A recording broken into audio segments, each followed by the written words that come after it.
If they married today, Leonor and Christian royal wedding highlights.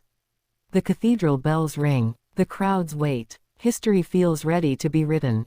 But what if I told you that everything you imagine about Leonor and Christian's wedding isn't the full story? What if the truth of this day is far more breathtaking than the fairy tale you expect? And what if, beneath the glittering crowns, lies a moment of vulnerability that changes everything?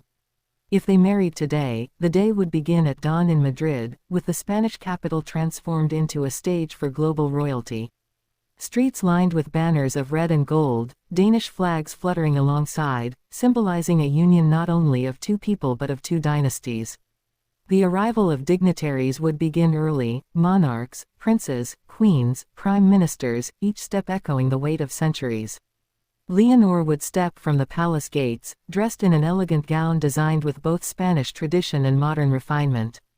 A veil embroidered with symbols of Asturias and Castile, a subtle nod to her heritage and her destiny. Christian would wait, his presence calm, regal, yet youthful, embodying the future of Denmark's throne. Their first glance would silence the world, an exchange of eyes that says more than words ever could.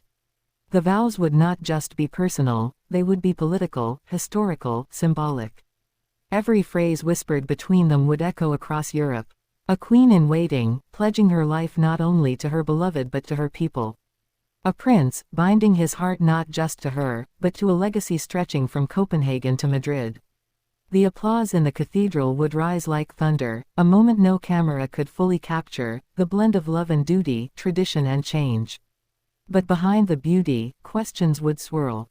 Who in the royal families would truly support this marriage? Would Queen Letizia, known for her protective nature, feel joy or fear for her daughter's future in another court? Would Queen Margrethe's approval be wholehearted, or would she worry about Denmark's identity entangled with Spain's crown? Every smile at the banquet might conceal a tension, every toast might mask unease. The reception would be dazzling. A palace ballroom bathed in candlelight, orchestras playing both Spanish guitars and Danish violins, a union of cultures in every note. Guests would whisper about the guest list, who was invited, who was left out, and what that silence revealed. Was Meghan Markle present, as a gesture of modernity? Did King Charles attend, lending the approval of the British monarchy? And what of the younger royals, Princess Estelle of Sweden, Prince Jacques and Princess Gabriella of Monaco, symbols of a new generation of heirs growing up under the public gaze? If they married today, the spectacle would be unforgettable. Yet the deeper story lies in what follows. Would Leonor move to Denmark, or would Christian choose Madrid? Would their children carry dual traditions, or would one crown take precedence? The world would not just watch their kiss, it would watch every step that comes after. And in that uncertainty lies the most powerful part of this imagined day. Because a royal wedding is never just about two people. It's about nations. It's about history. It's about the collision of love and power. Leonor and Christian's wedding, if it happened today, would not only be the most glittering event of the decade, it would be a mirror reflecting Europe's future.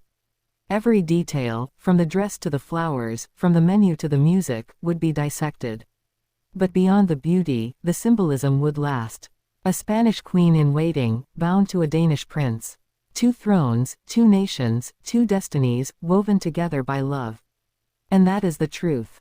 If they married today, the world would stop, and nothing in Europe's royal landscape would ever be the same again.